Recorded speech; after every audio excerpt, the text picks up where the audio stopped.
ज्ञान के क्षेत्र में आदमी भटका है। जब ज्ञान ही ठीक नहीं है तो व्यवहार कैसे ठीक रहेगा। इसलिए ज्ञान को हमें शुद्ध करना चाहिए और फिर आचरण को ठीक करना चाहिए और फिर जीवन ऐसा जीना चाहिए जिससे आज आनंद हो, जीवन भर आनंद रहे और आनंद में शरीर छोड़े। शरीर छोड़ने के दिन को भूलना नहीं चाहिए। अब आदमी इसको भुला देना चाहता है, जबकि निरंतर शरीर छोड़ने के दिन के पास हम पहुंच रहे हैं। सतगुरु कबीर ने कहा है, जो कोरी रेजा बुने नियरा आवे छोर, ऐसा लेखा काल का दौर सके तो दौर। हिंदू समाज में बुनकर को कोरी कहते हैं और मुस्लिम समाज में जुलाहा कहते हैं। साहब ने जुलाहा और कोरी दोनों शब्दों का प्रयोग किया है। ज्यों कोरी रेजा बुने, रेजा का मतलब थान, जुलाहा थान बुनता है, भरनी एक एक सूत डालता है, ताना तो तना रहता है, आगे लिपटा रहता है। भरनी का एक एक सूत दाहिने से बाएं, बाएं से दाएं डालता जाता है। एक एक सूत पढ़ते पढ़ते पूरा थान बुन जाता है। 30-30, 40-40 मीटर का थान बुनता चला जाता है। ऐसे लेखा काल का हिसाब ऐसे है। एक एक सेकंड बीतते बीतते बीतते करारी का टाइम आ जाता है और ये पता नहीं है कि करारी कब है। नौजवान शरीर छोड़ते हैं, कुमार छोड़ते हैं, बालक छोड़ते हैं, शिशु छोड़ते हैं, गर्भस्थ बच्चा छोड़ता है, गर्भ में बच्चा मर जाता है। बुढ़ापा तो मरने के निकट है ही है। आनंद से जिए और आनंद से मरे, इसके लिए प्रबंध करना चाहिए। कमाने का काम आप करते हैं, खाना तो सबको पड़ता ही है, घर मकान बनाना पड़ता है, ये व्यवहार है और व्यवहार को चलाए बिना काम चल नहीं सकता है। व्यवहार चलाना ही पड़ेगा।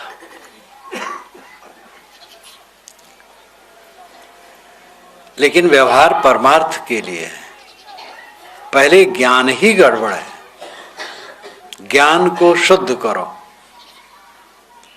मोटा मोटी में देखो, आपको भूत प्रेत लगते हैं। भूत प्रेत नाम की चीज कहीं कुछ नहीं है ही नहीं। भूत प्रेत आप कहेंगे लिखा है। अगर छुट्टी दी जाए तो इसमें कई लोग अपना अनुभव बताएंगे भूत प्रेत का। मैं भी अपना अनुभव बता सकता हूं, लेकिन वो सब झूठ है, भ्रम है। एक अनुभव बताऊं। अयोध्या से उत्तर कोई 50 किलोमीटर होगा, वहां मैं बहुत ज्यादा रहा करता था, आज से 20 वर्ष पूर्व। तो भादों का समय रहा होगा, वर्षा नहीं हो रही थी। सुबह कमंडल उठाया, शौच गया। गांव का मामला, सड़क के दूरी पर खेत में शौच बैठा था।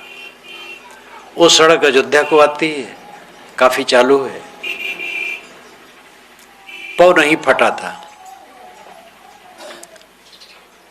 जब मैं सोच बैठा तो कुछ देरी में मुझे लगा कि बीच सड़क पर एक आदमी खड़ा है जो करीब 18 फीट का ऊंचा है। अब आप सोच सकते हैं 18 फीट का प्रेत के अलावा कौन होगा? आदमी तो होता नहीं। लेकिन मैं जानता हूं प्रेत नाम की चीज नहीं है, दृष्टि दोष है कुछ। शौच हुआ, हाथ धोया, तब आगे बढ़ा तो लगा कि बीच सड़क से खिसक करके उत्तर तरफ हो गया। वहां सड़क पश्चिम से पूरब चलती है, अब आगे चल करके फिर दक्षिण को मुड़ जाती है अयोध्या के लिए। तो लगा कि वो आदमी खिसक करके उत्तर पाटी पर चला गया है। तब तो और भ्रम होना चाहिए कि है भूत मामला, भूते का है और भागना चाहिए। टट्टी तो हुआ ही था, उल्टी भी होती मुझे, क्योंकि सामने इतना बड़ा प्रेत खड़ा है। लेकिन मैं कहा चलो भाई क्या मामला है। आगे गया तो देखा सड़क के उत्तर पाटी पर एक पेड़ खड़ा है जो 18 फीट ऊंचा करीब होगा, और उसकी डाली काट ली गई है। डालियां उसमें नहीं है, पतला सा है, केवल ठूठ है। अगर कोई वैसा आदमी होता जो भूत प्रेत का भ्रम वाला है तो टट्टी कर पाता कि नहीं, भागता और गांव में बताता कि भैया 18 फीट ऊंचा प्रेत मैंने देखा है, उसको कैसे झूठ कहूं। ऐसे कई अनुभव हैं। अनुभव क्या है? भ्रांति। भूत प्रेत नाम की कोई चीज कहीं नहीं है, मिथ्या लोग भटकते। चिवरी का उदाहरण मैं प्राय दिया करता हूं। सन 56 में चिवरी के बंगले में मैंने निवास किया, जो नूर सिंह की कुटिया बनी। अब संत लोग वहां रहते हैं, तो वहां मैं अकेले रहता था। उस समय दर्रा में संतों को छोड़ दिया था और एकांतवास के लिए गया था। तो रात में सुबह टाइम जब ग्वाले आवे तो कहे महाराज आप यहाँ अकेले रहते हैं, ठीक नहीं है, यहाँ तो भूत प्रेत रहते हैं, आप अकेले कैसे रहते हैं? तो मैं कहूं तब अकेले कैसे रहता हूं, भूत प्रेत रहते और मैं रहता हूं।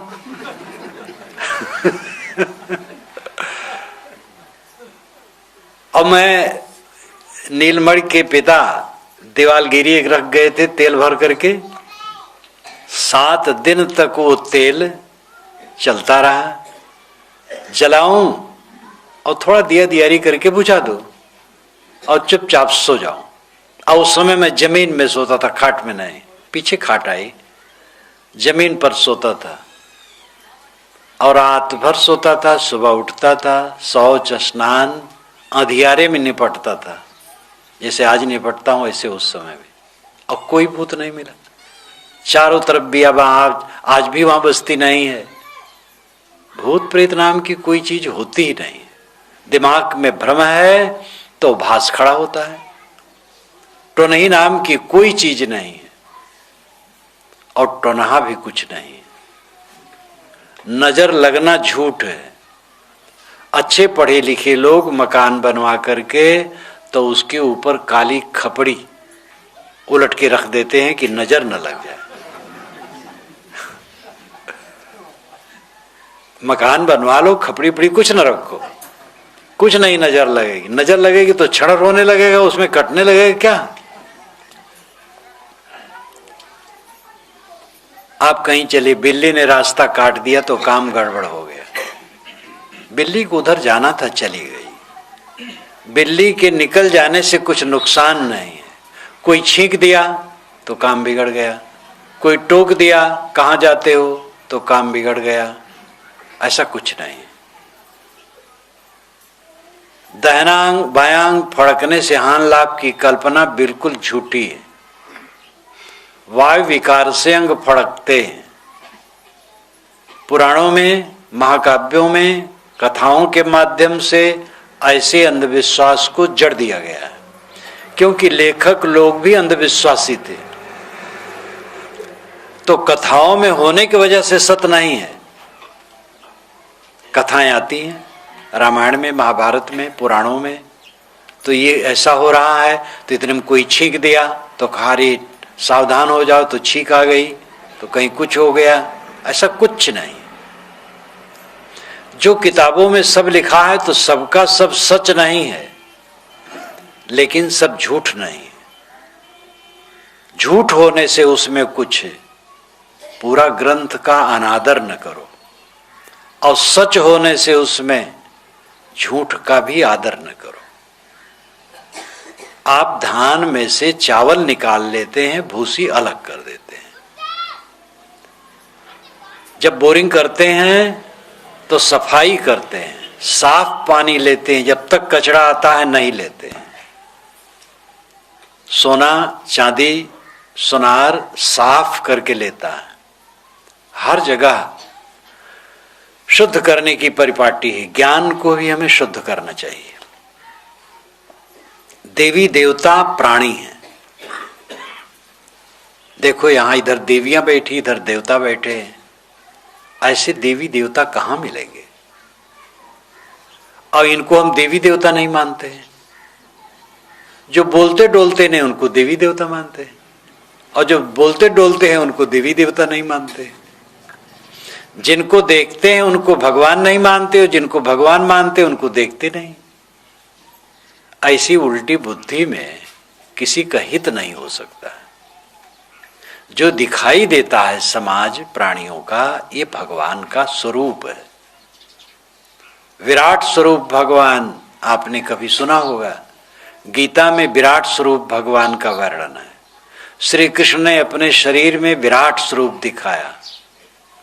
गोस्वामी जी ने भी रामचरितमानस के उत्तरकांड में राम में विराट स्वरूप दिखा दिया है। ये सब एक एक व्यक्ति में जो विराट स्वरूप दिखाना है, ये सांप्रदायिक बात है। न कृष्ण के शरीर में विराट स्वरूप था, न राम के शरीर में। ये विराट स्वरूप का प्रचलन हुआ वेद से, और वेद में सही है। वेद में है सहस्रीर्षा पुरुष सहस्राक्ष सहस्रपाद सभूमिम विश्वतो वृत्तात् तिष्ठत दशांगुलम। सहस्रीर्षा हजार सिर उसके हैं। सहस्रीर्षा पुरुष, उस पुरुष के 1000 सिर हैं, और 1000 पैर हैं, 1000 हाथ हैं, 1000 अंग हैं। 1000 से मतलब हजारों, बहुत बहुत है। सा भूमिम विश्वतो वृत्त, सा वह भूमि जमीन पर भूमंडल में, विश्वतो सब तरफ से, वृत्त घेर करके,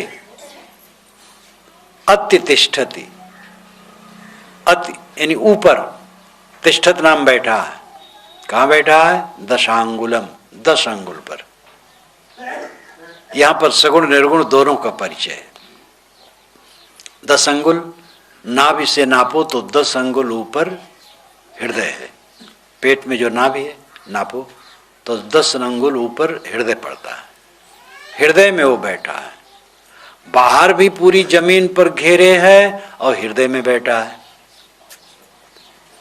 तो ये विराट स्वरूप है प्राणियों का समूह, और एक एक प्राणी है उसके अंग। यहां देखो विराट स्वरूप भगवान बैठा है। आप लोग भी कहते हैं पंच परमेश्वर। एक एक आदमी है तो मानो एक एक आदमी है, और बहुत आदमी इकट्ठे हो गए तो परमात्मा हो गए। पंच परमेश्वर, 5 जब हो गए तो भाई परमेश्वर हो गए। दार्शनिक भाषा में भी संस्कृत में व्यष्टि और समष्टि कहते हैं। व्यष्टि का मतलब है अलग अलग व्यक्तित्व, और समष्टि का मतलब है बहुत व्यक्तियों का समूह। व्यष्टि जीव है और समष्टि परमात्मा है। एक एक आदमी है मानो एक एक जीव है, और बहुत आदमी इकट्ठे हो गए, परमात्मा इकट्ठा हो गए, परमात्मा हो गया। ये विराट स्वरूप है। यही मैंने अपने वेद में अर्थ किया है। साणाचार्य ने यही अर्थ किया है, और साणाचार्य के अर्थ को मैंने उद्धृत किया है। उनका अर्थ संस्कृत में है तो हिंदी में अनुवाद दे दिया है प्रवाह में, और नीति टिप्पणी में उनका मूल भी दे दिया है। साणाचार्य आज से 700 वर्ष पहले हुए हैं दक्षिणी भारत में महान पंडित। वो एक राजा के मंत्री भी थे, और अनेक युद्धों में वो काम किए थे, बड़े कुशल थे, और ऋग्वेद और अथर्ववेद पर उनका विस्तृत भाष्य है, और अन्य वैदिक साहित्य पर भाष्य है। बहुत समर्थ विद्वान हुए। पूरी दुनिया में आज वेदों पर जो लोग सोचते हैं तो सायण का भाष्य पढ़ते हैं। सायण का भाष्य बहुत प्रामाणिक है। तो उन्होंने भी यही अर्थ माना है। मूल में ही, मूल को पढ़ के ही समझा जा सकता है। विराट स्वरूप भगवान का जो वर्णन है वेद में, वो यथार्थ है। और इन लोगों ने जो वर्णन किया, गोस्वामी जी ने या गीताकार ने, वो अपने इष्ट में समेट दिया। दूसरे लोग भी अपने अपने इष्टों में विराट का वर्णन करते हैं, वो काल्पनिक है। लेकिन विराट स्वरूप, ये देखो यहाँ समाज बैठा है, ये विराट स्वरूप भगवान है, ये सगुण भगवान है। और अतितिष्ठत दशांगुलम, 10 अंगुल के ऊपर जो बैठा है हृदय में, वो निर्गुण है। आंखें बंद करो, आत्मलीन हो जाओ। अंदर ज्योति सबके है। साहब ने कहा अंतर ज्योति, शब्द एक नारी, अंतर ज्योति साहब ने कहा। पहला शब्द बीजक में अंतर ज्योति का।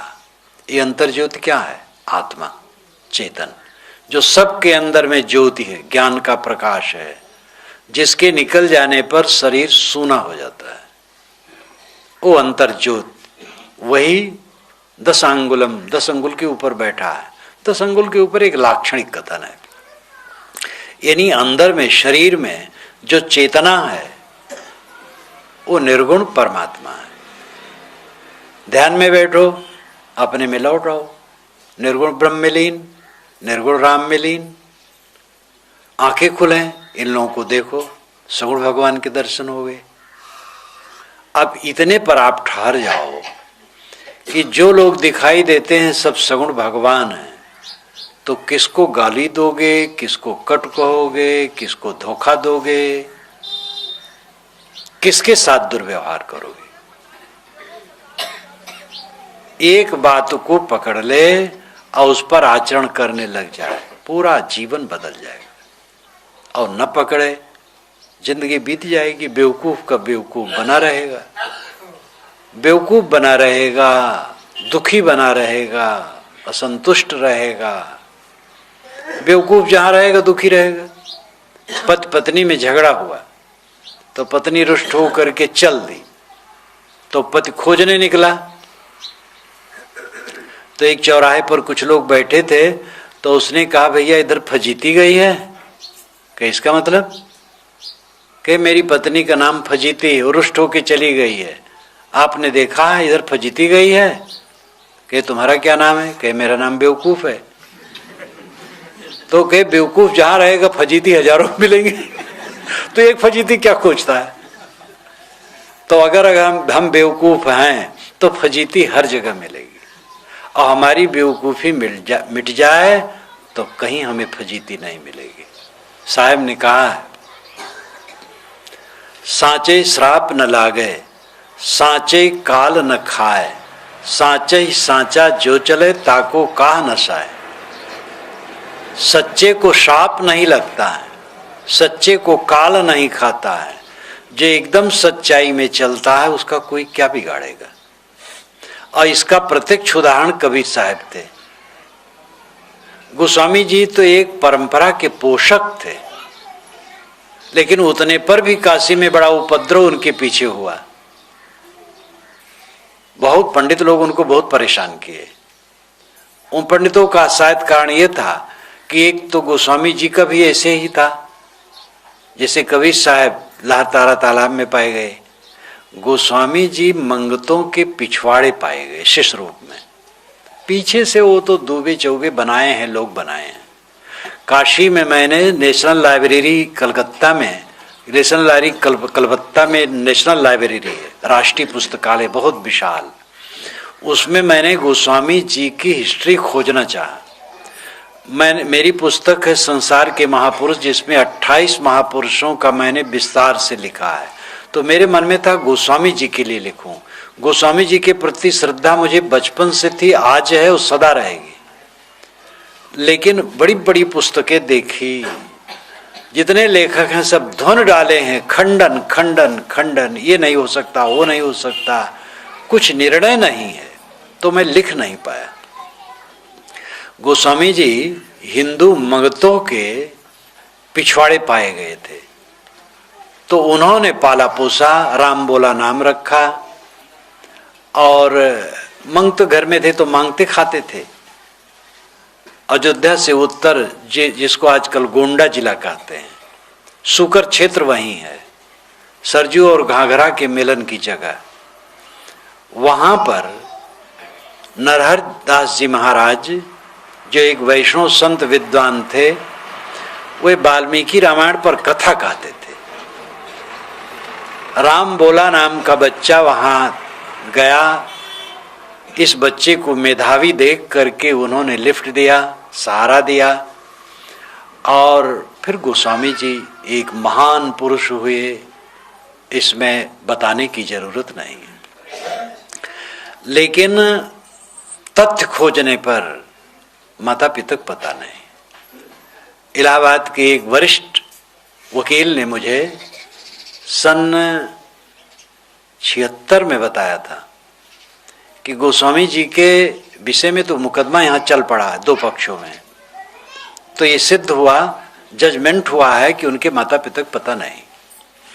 कबीर साहब के विषय में यही है, लार तारा तालाब में पाए गए।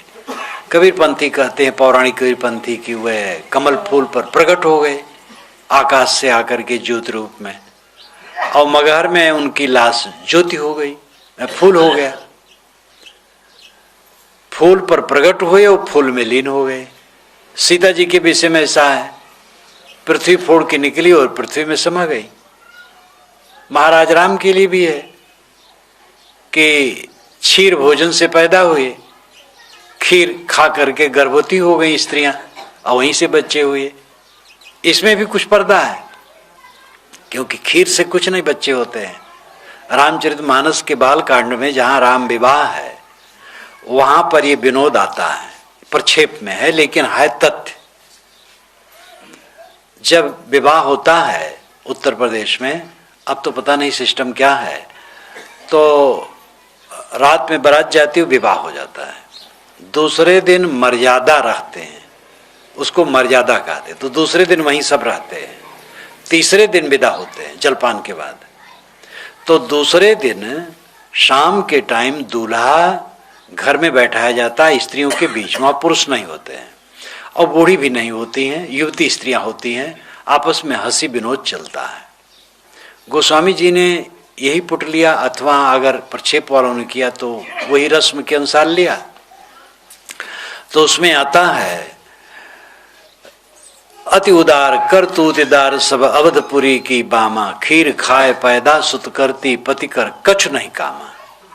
जनकपुर की स्त्रियां विनोद करने लगी राम पर कि अयोध्या में स्त्रियां बड़ी उदार होती हैं, वो एक पति में बधी नहीं रहती हैं।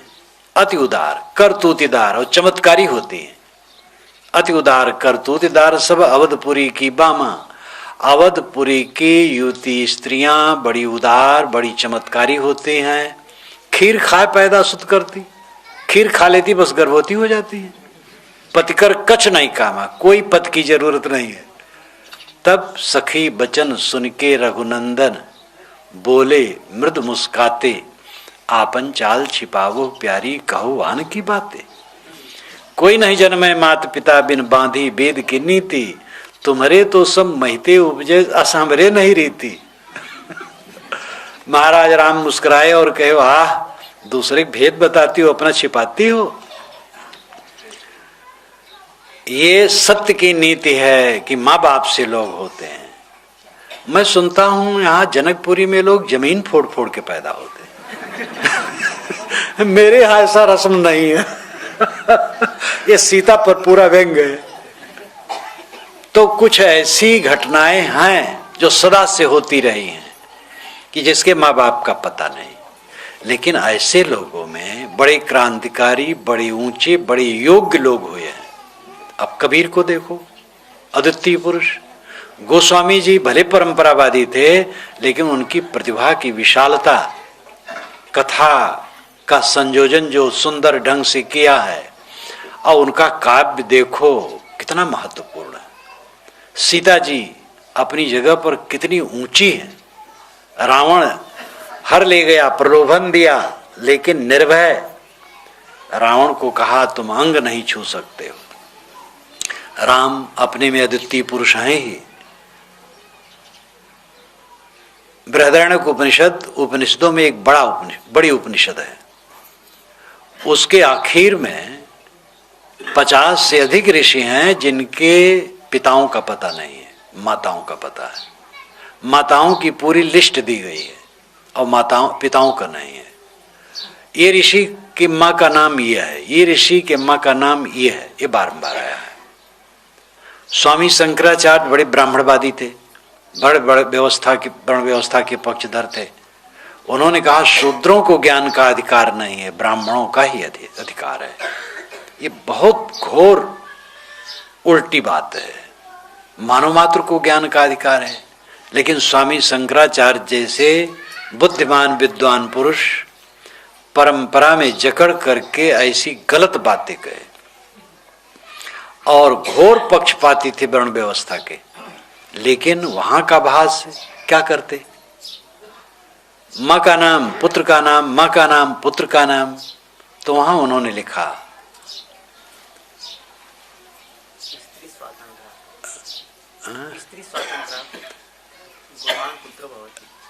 स्त्री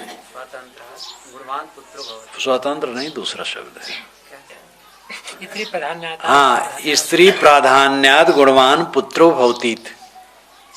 ये मन का दफ्तर भी है, इसमें कागज खो जाता है फिर मिल जाता है। स्त्री प्राधान्याद गुणवान पुत्रो भवतीत, स्त्री की प्रधानता होने से गुणवान पुत्र होते हैं। यहां पर उनकी सारी वर्ण व्यवस्था चौपट हो गई। वे स्वयं हस्ताक्षर करते हैं कि अगर स्त्री की प्रधानता रहे तो गुणवान पुत्र पैदा होंगे। तो स्त्री की प्रधानता का अर्थ ही है कि एक पुरुष में नवधि हो, जहां से चाहे गर्भ धारण कर ले। और पहले ऐसा जमाना था जिसको मातृ सत्ताक वंश कहते हैं। माता का महत्व था, बच्चा मां के नाम से जाना जाता था, पिता का महत्व नहीं था। धीरे धीरे विवाह प्रथा बढ़ी और विवाह प्रथा उचित है। तो गोस्वामी जी के प्रति भी यही बात थी, इसलिए पंडितों ने उनको भी इसको लेकर। और दूसरी बात, वाल्मीकि रामायण की जो कथा है रामचरितमानस की कथा से बहुत अंतर है। अवतारवाद को लेकर के इन्होंने कई नई नई योजनाएं बनाई हैं, इसलिए पंडित नाखुश थे। तो मतलब परंपरा की बात कहते हैं तो भी इस प्रकार धक्का मुक्का गोस्वामी जी कहे। और कबीर साहब तो एकदम परंपरा से भिन्न, सत्य केवल कहते, केवल सत्य। अपनी बात कुछ ऐसी रखते ही नहीं है जिसमें झूठ मिलाना पड़े। ये कबीर की विशेषता है। लेकिन कबीर को कोई कुछ नहीं कर पाया। मानो उनके शरीर के लिए कुछ करता भी तो क्या होता। सुकरात की कथा है, ईसा के 400 वर्ष पूर्व करीब करीब सुकरात हुए हैं यूनान में एथेंस नगरी। और वहां पर करीब करीब 12,000 की जनसंख्या कुल थी। और एथेंस से ही एक राष्ट्र मान लिया जाता था। छोटे छोटे नगर होते थे, उसको राष्ट्र मान लिया जाता था। इतने लोग गुलाम थे वहां, 10-12 हजार गुलाम थे और 10-12 हजार नागरिक थे। और उसमें सुकरात नाम के एक महापुरुष हुए जिन्होंने पूरी नगरी को आंदोलित किया। वे घर से निकल जाते थे और नौजवानों को कहते थे, जहां थोड़ा लोग होते थे, खड़े हो जाएं, बैठ जाएं। जिस देवी देवता को पूजते उसकी सत्यता समझते हो? तुम कौन हो? क्या कर रहे हो? क्या आचरण चाहिए? जीवन के लिए क्या बंदोबस्त किया? एक आंदोलन हो गया था। तो वहां पर राजपुरुषों ने और पुरोहितों ने मिल करके उनको गलत सिद्ध किया कि ये तो नास्तिकता का प्रचार करते हैं। और वो निर्भय थे, कबीर जैसे खरे कहते थे। तो करीब करीब 500 लोग बैठे निर्णय करने के लिए। वहां का गणतंत्र ऐसा था। और लोगों ने सिद्ध किया कि इनको विष पिला दिया जाए, इनका जीना अच्छा नहीं है। इनके लिए विकल्प यह है, अगर जीना चाहते हैं तो एथेंस नगरी छोड़ करके अलग चले जाएं, अथवा यहां ही रहें लेकिन मौन हो जाएं, बोलें ना। सुकरात ने कहा कि दोनों नहीं हो सकता है। मैं हाड़ मांस के शरीर को बचाने के लिए नगर छोड़ दूं? देश छोड़ना क्या था, रायपुर छोड़ करके बिलासपुर चले जाएं, इतने दूर। लेकिन वो महापुरुष इसको समझा बिल्कुल गलत। मैं ऐसा नहीं जाऊंगा, इस शरीर को बचाने के लिए मैं अलग जाऊंगा। न बोलूं, सत्य को कैसे नहीं बोलूं, मौन हो जाऊं, ये कायरता। उस दोनों अस्वीकार दिया। तब जब भरी सभा में ऑर्डर हुआ कि आपको अमुक तारीख को विष दिया जाएगा, उन्होंने कहा मुझे स्वीकार है। ये कौन जानता है कि जीने में अनंत सुख है कि मरने पर, और मरने से स्थिति अच्छी होती है कि जीने पर। हम आज ठीक हैं, आगे भी ठीक रहेंगे, हमें विष का कुछ डर नहीं। शिष्यों ने बारंबार निवेदन किया कि महाराज यहां से निकल जाएं, क्या हर्ज है। वो मानने वाला पुरुष नहीं था, जेल में रहा। विष का प्याला लाया जल्लाद, तो हाथ में प्याला लेकर के एक हाथ से अपने साफी आंख पर ढांक लिया और रो पड़ा, क्योंकि समझ में आता था कि महासंत है ये। किसी अपराधी को प्याला देना होता ऐसा न रोता, रो पड़ा। लेकिन वो ले लिए और तुरंत पी गए। पी करके तो वहां के अधिकारियों ने बताया घूमते रहिए, तो घूमते रहे अंदर में जेल के, और बाहर लोग खड़े थे, उनके शिष्य और बहुत से लोग। घूमते घूमते उपदेश देते रहे, ये शरीर मरेगा, मैं नहीं मरूंगा। कुछ शिष्य रोने लगे, स्वाभाविक था। उन्होंने कहा तुम रोते क्यों हो, क्या मैं उपदेश किया हूं, मैं शरीर हूं। जब पैर लड़खड़ाने लगे तो अधिकारियों ने कहा बैठ जाइए, बैठ गए, लेट गए, शरीर छोड़ दिए। सुकरात को जहर दिया गया, जहर देने वालों कोई नहीं जानता। और सुकरात के विषय में हजारों पुस्तकें अनेक भाषाओं में उन पर लिखा गया। सुकरात ने खुद कुछ नहीं लिखा, उसका शिष्य प्लेटो हुआ, और वो 20-22 वर्ष की उम्र में उससे जुड़ गया था, और 8 वर्ष तक वो इर्द गिर्द रहा। खूब बारीकी से सुकरात को उसने देखा था। तो उसने जो कुछ लिखा उसी से और एक दूसरे लेखक से उसके विचार, उसके जीवन सब कुछ पीछे फैला। फिर प्लेटो का शिष्य अरस्तु हुआ, उसने और विस्तार किया। और सुकरात का ज्ञान केवल यूनान में नहीं, पूरे यूरोप में गूंजा, और आज भी पूरे विश्व में उसका आदर होता है। सांचे श्राप न लागे, जो सत पथ में चलता उसको कोई डिगा नहीं सकता। सत पथ के पथिक बनो, अन्यथा कहीं कुछ नहीं होता है। जो कुछ होता है सृष्टि क्रम के अनुकूल होता है। न दूध खीर खाने से कोई गर्भवती होती है, न कमल के फूल पर कोई पैदा होता है, न जमीन फोड़ के कोई पैदा होता है, न आकाश से कोई आता है। सब माँ बाप से पैदा होते हैं। माँ बाप का पता लगे न लगे कोई फर्क नहीं है।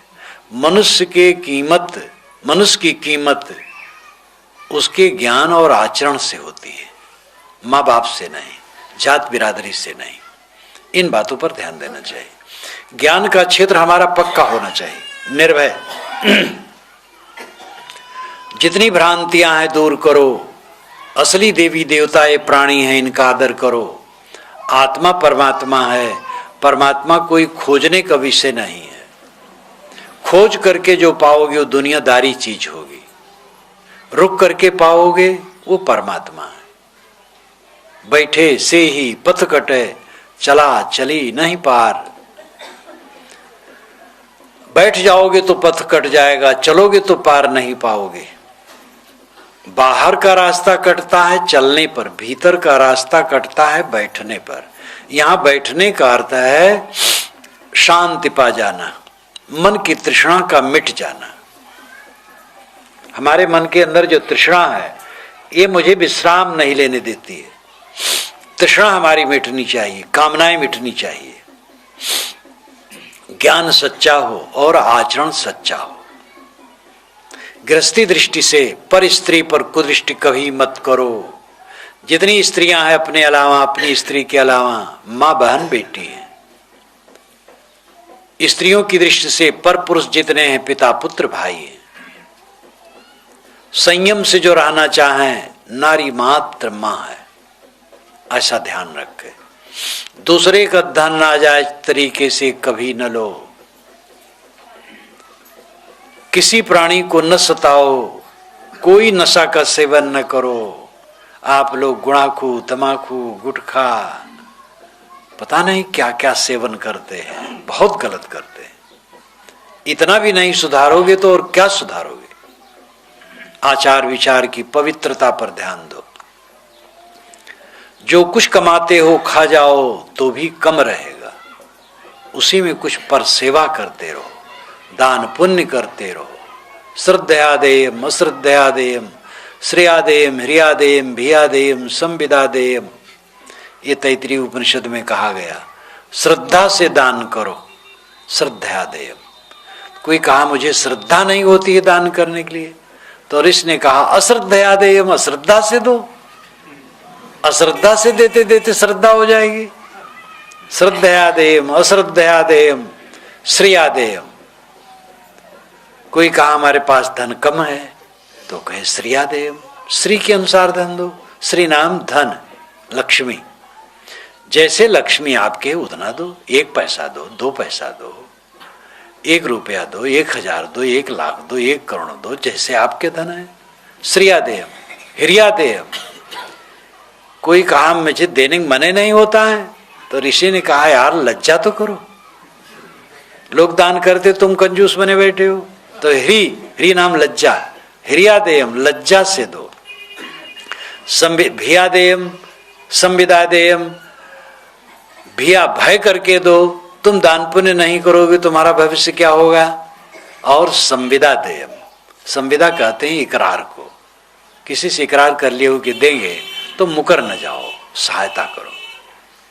कितना बढ़िया ऋषि का कथन, कितना सुंदर है।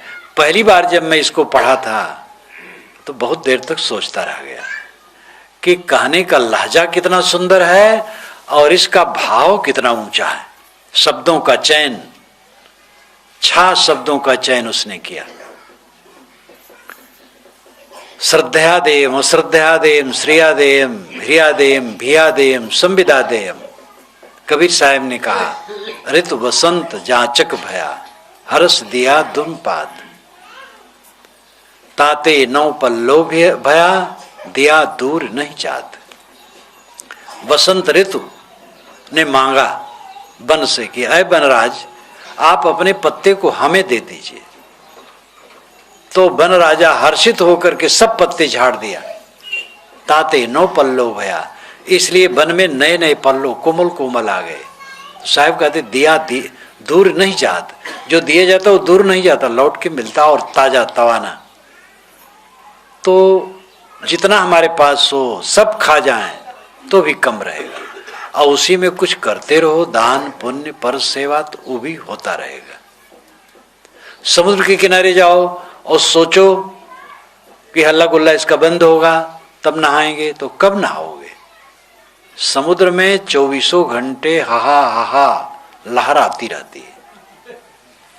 कभी कभी तो ऐसी लहर आती है कहीं कहीं, मालूम होता है समुद्र कुपित है, पूरी पृथ्वी को फोड़ देना चाहता है। मैं जब सोमनाथ की तरफ चला, पोरबंदर से सोमनाथ की तरफ, करीब 25-27 संत भक्त साथ साथ थे। तो सड़क बनी हुई है द्वारिका से पोरबंदर सोमनाथ, समुद्र के किनारे किनारे सड़क, तो उसी से चल रहा था। तो जहाँ बहुत नजदीक हो जाता था तो खड़ा होके देखने लगे। एक जगह देखा करीब 15-15 फीट ऊंचा, 20-20 फीट ऊंचा लहर, हा हा करके हमारे वो तोड़ देगा सब। ऊंचा उठे फिर गिर पड़े, और उसी में छोटी छोटी नौकाएं लिए नौकाएं उछलती रहें, लेकिन वे लोग बड़े माहिर होते हैं, उसी में सब मल्लाह बने रहें, वो मछली उछली मारते होंगे। तो समुद्र के किनारे आप जाओ और सोचो जब इसका हल्ला बंद होगा तब नहाएंगे, तो बुढ़ा जाओगे और दुनिया से चले जाओगे, हल्ला बंद नहीं होगा। ऐसे सोचो कि सब व्यवस्था हम कर लेंगे तब दान पुण्य सेवा करेंगे, सब व्यवस्था कभी होगी ही नहीं। उसी में करते चलो, किसी को दुखाओ ना, जो बन सके स्वयं सेवा करो। ये सब पवित्र आचरण है। और अंतिम रहनी अपनाओ, इस संसार से जाना है, कोई बच नहीं सकता। साधु गृहस्थ स्त्री पुरुष कोई बच नहीं सकता, राजा प्रजा सबको जाना, सबका घाट एक है। तो पहले से प्रबंध करना चाहिए। करो रे मनवा दिन की तदवीर, जब जमराजा आने पड़ेंगे नेक धरत नहीं धीर। मुंगरिन मार के प्राण निकासत नयनन भरी है नीर। यमराज कौन है? अपने मन का मोह, अपने मन की वासना। मृत्यु के समय अगर पीड़ा होती है तो यही होती है, हमारा सब छूट रहा है। घर में पेटी में मैंने अपना कपड़ा रखा है, पैसा रखा है, बैंक में खाता है, लड़के बच्चे हैं, पोते हैं छोटे छोटे। वेद में एक बहुत मधुर कथन आया है, देखना देवता मुझे बीच ही में मार न देना, पौत्रों का मुंह देखने देना। वेदों में ये बारंबार आया है कि 100 वर्ष जीऊं। अभी तो मेरे लड़के हैं, अभी पौत्र नहीं पैदा हुए, पुत्र हुए हैं, तो देखना देवता बीच ही मार न लेना मुझे और पौत्रों का मुंह देखने देना। लेकिन पौत्रों का मुंह देखने के बाद तभी होगा पर पौत्रों को देखें, ये तृष्णा मिटेगी नहीं। इसलिए पौत्रों पर पौत्रों को देखने के चक्कर छोड़ करके आत्मा को देखो। आत्मा आत्मा के साथ है और इसके साथ कुछ नहीं है। जितना मिला है सब छूट जाएगा। प्रेम का व्यवहार सबसे करो, परिवार के लोग, साथ के लोग, सबसे प्रेम का व्यवहार करो। मधुरतम व्यवहार होना चाहिए, लेकिन अनासक्त होकर के, निर्मोह होकर के। यह रहनी जो अपनाता है वो अंत में पछताता नहीं। जिसने पहले ही समझ लिया कि हम विदेश में बैठे हैं, परदेश में बैठे हैं, ये सब परदेश है, इंद्रियों का देश परदेश है, इंद्रिय और मन से प्रतीतमान सारा जगत परदेश है, और अपना देश आत्मदेश है। आत्मा ही अपना घर है। इस परदेश से जिसने मोह छोड़ दिया और अपने आत्मा में अनुराग हो गया, वो कृतार्थ हो गया। कवि साहब ने बारंबार अंदर में लौटने कहा, कस्तूरी कुंडल बसे मृग ढूंढे बनवाए, तैसे घट घट राम है दुनिया जानत नाय। जय खोजत कल्पों गया घट ही माई सो मोर, बाढ़ी गर्भ गुमानते ताते परि गई दूर। दिल माँ खोज दिल ही माँ खोजो ये करी माँ रामा। बारंबार वह अंतर्मुख होने कहते हैं। गोस्वामी जी ने भी कहा, अनुराग जे निज रूप सो जगते बिलच्छन देखिए, संतोषम शीतल सदा दम देहवंत न पेखिए। निर्मल निरामय एक रस्ते हर शोक न व्यापई, त्रैलोक्य पावन सो सदा जाकी दशा ऐसी भई। निज रूप से जिसको अनुराग है उसकी रहनी विलक्षण होती है। निज रूप से अनुराग जिसको मान, ये तो विनय पत्रिका में है, मानस में भी है, जीव पाओ निज सहज स्वरूपा। सुख निज सुख बिन मन होय कि थीरा। निज सुख और निज सहज स्वरूपा यही आत्मा है। अनुराग जे निज रूप सो, ये विनय पत्रिका में लंबा पद है, ये उसमें एक पद है, एक कड़ी। जिसको निज रूप से अनुराग है, आत्मा से अनुराग है, वो जगत से विलक्षण होता है, वो सम होता है, उसका मन उद्वेगशील नहीं होता, उद्वेगहीन होता है, शीतल होता है, क्रोध रहित, संतोषी होता है, देहाभिमानी नहीं होता है, इंद्रियों पर संयमी होता है, निर्मल होता है, निरोग मन का होता है, एक समान होता है, छड़े रुष्टे छड़े तुष्टे नहीं होता है,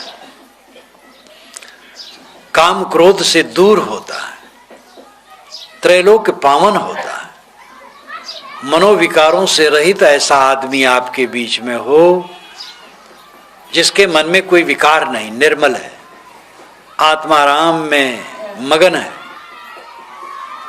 तो आप लोगों के लिए वो बहुत बड़ा वरदान है। ऐसे संत आपके बीच में आवें, चाहें, रहें, आप उनसे मिलें, आप धन्य हैं। त्रैलोक के पावन सो सदा जाकी दशा ऐसी भई। छोड़ना है दुनिया, सारा संसार, सबको छोड़ना है, कोई बचेगा नहीं। इसलिए मोह छोड़ करके उसकी तैयारी सब करो। उसकी तैयारी न करना घोर प्रमाद है। अहन्य भूतानि गच्छन्ति यमालयम शेषा स्थावर में चंद के माश्चर्यमतः परम। रोज रोज प्राणी अवलोक को जाते हैं, लेकिन जो यहाँ हैं वो यही चाहते हैं हम यहीं रहें। ये कितना बड़ा आश्चर्य है। दादा चले गए, बाबा चला गए, परपाजा चला गए, राम कृष्ण चले गए, बुद्ध महावीर चले गए, कबीर नानक चले गए, मोहम्मद ईसा चले गए, दयानंद विवेकानंद चले गए। नाम कितना लिया जाए, कौन बैठा है? तो इतना भी प्रमाद अभी नहीं जा रहा है कि हमें भी सावधान हो जाना चाहिए।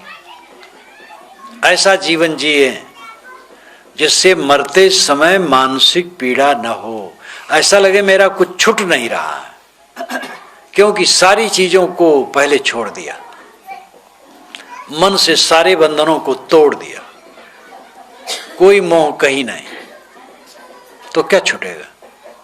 अवध क्षेत्र में कहावत कहते हैं, नंगा नाचे फाटे काव। नंगा आदमी अगर नाचेगा तो क्या फटेगा? कपड़े नहीं पहने हैं। एक कहानी कह करके मैं बंद करूंगा।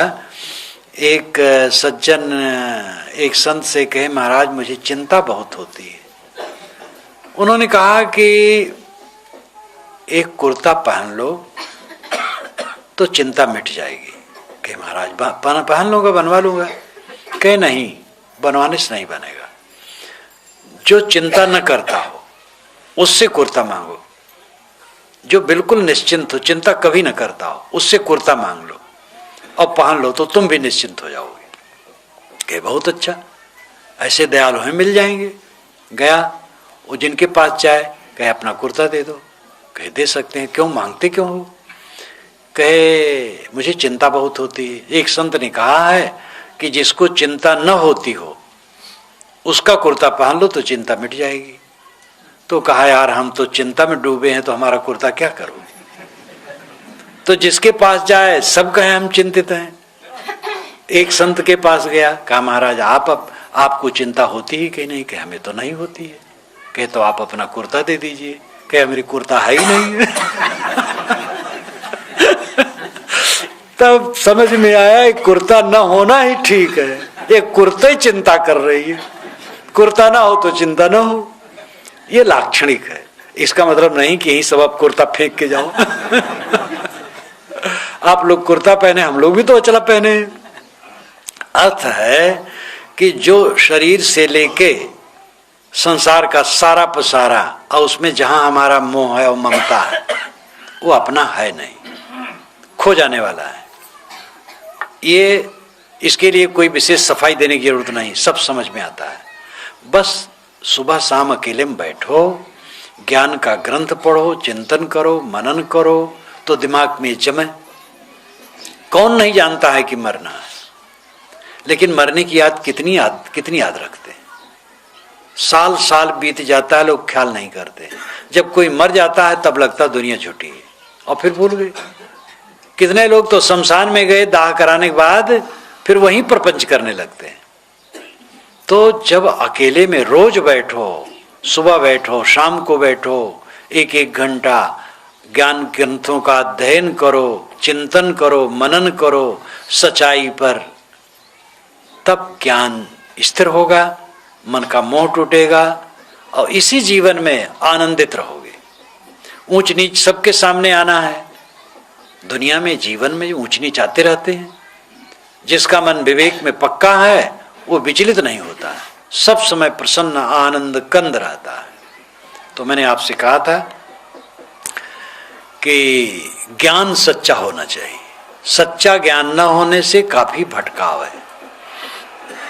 साथ साथ चरित्र अच्छा होना चाहिए, आचरण अच्छा रखो। अब अंतिम बात, अपने आत्मा की पहचान और मन की निर्मोहता, ये दोनों को आचरण में लाए बिना न इस जीवन में निर्भय सुख मिलेगा और न मरते समय मिलेगा, और जीवन निष्फल जाएगा। इसलिए सत्संग में लगो, अध्ययन मनन करो, साधना करो और अपना कल्याण करो।